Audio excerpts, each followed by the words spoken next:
2 Chroniques, chapitre 34. Josias avait 8 ans lorsqu'il devint roi, et il régna 31 ans à Jérusalem. Il fit ce qui est droit aux yeux de l'Éternel, et il marcha dans les voies de David son père.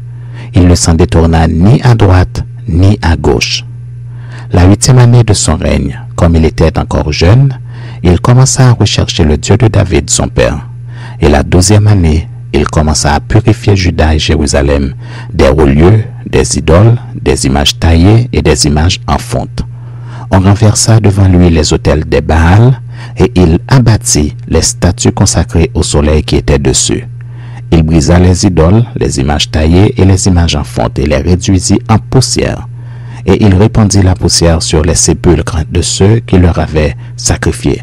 Et il brûla les ossements des prêtres sur leurs autels. C'est ainsi qu'il purifia Juda et Jérusalem. Dans les villes de Manassé, d'Éphraïm, de Siméon et même de Nephtali, partout, au milieu de leurs ruines, il renversa les autels, il mit en pièces les idoles et les images taillées, et les réduisit en poussière. Et il abattit toutes les statues consacrées au soleil dans tout le pays d'Israël. Puis, il retourna à Jérusalem. La 18e année de son règne, après qu'il eut purifié le pays et la maison, il envoya Shaphan, fils d'Atsalia, Maaséja, chef de ville, et Joach, fils de Joachaz, l'archiviste, pour réparer la maison de l'Éternel son Dieu. Ils se rendirent auprès du souverain sacrificateur Ilkija, et on livra l'argent qui avait été apporté dans la maison de Dieu et que les Lévites gardiens du seuil avaient recueilli de Manassé et d'Éphraïm et de tout le reste d'Israël, et de tout Juda et Benjamin et des habitants de Jérusalem. On le remit entre les mains de ceux qui étaient chargés de faire exécuter l'ouvrage dans la maison de l'Éternel, et ils l'employèrent pour ceux qui travaillaient aux réparations de la maison de l'Éternel, pour les charpentiers et les maçons, pour les achats de pierres de taille et de bois destinés aux poutres et à la charpente des bâtiments qu'avaient détruits les rois de Juda. Ces hommes agirent avec probité dans leur travail. Ils étaient placés sous l'inspection de Jacat et Abdias, lévites d'entre les fils de Merari, et de Zacharie et Meshulam, d'entre les fils des Kéatites. Tous ceux des Lévites qui étaient habiles musiciens surveillaient les manœuvres et dirigeaient tous les ouvriers occupés aux divers travaux. Il y avait encore d'autres Lévites secrétaires, commissaires et portiers.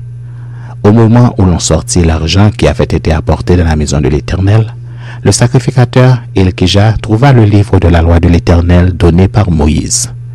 Alors, Ilkija prit la parole et dit à Shaphan le secrétaire, « J'ai trouvé le livre de la loi dans la maison de l'Éternel. » Et Ilkija donna le livre à Shaphan. Shaphan apporta le livre au roi et lui rendit aussi compte en disant, « Tes serviteurs ont fait tout ce qui leur a été commandé. Ils ont amassé l'argent qui se trouvait dans la maison de l'Éternel et l'ont remis entre les mains des inspecteurs et des ouvriers. » Shaphan le secrétaire dit encore au roi, « Le sacrificateur Ilkija m'a donné un livre. » Et Shaphan le lut devant le roi. Lorsque le roi entendit les paroles de la loi, il déchira ses vêtements, et le roi donna cet ordre à Ilkija, à Achikam, fils de Shaphan, à Abdon, fils de Miché, à Shaphan le secrétaire, et à Asaja, serviteur du roi.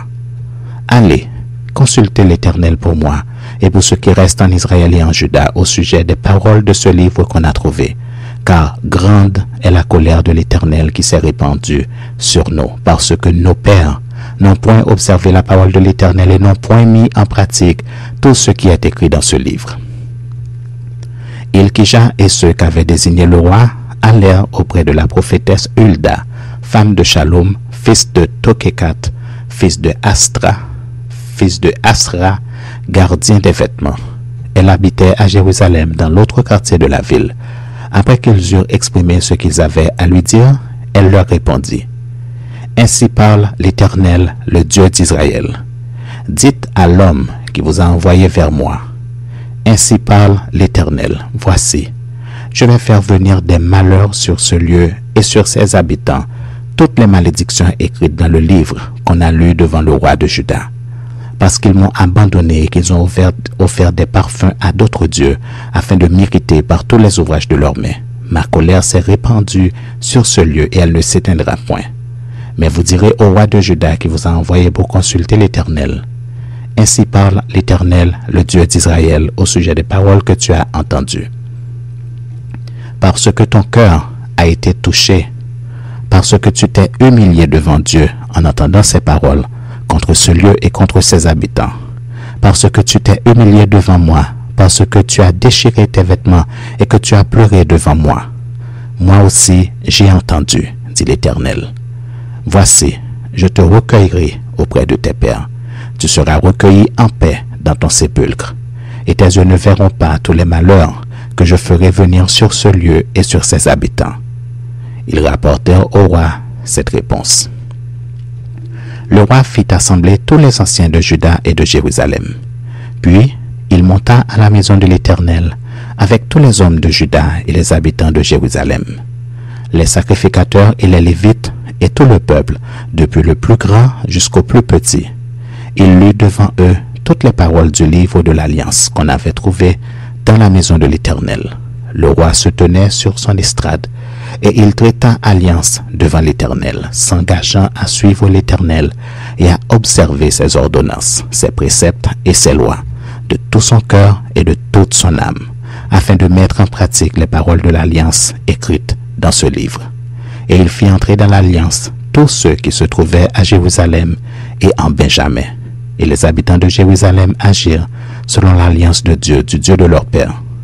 Josias fit disparaître toutes les abominations de tous les pays appartenant aux enfants d'Israël. Et il obligea tous ceux qui se trouvaient en Israël à servir l'Éternel, leur Dieu, pendant toute sa vie. Et ils ne se détournèrent point de l'Éternel, le Dieu de leur père.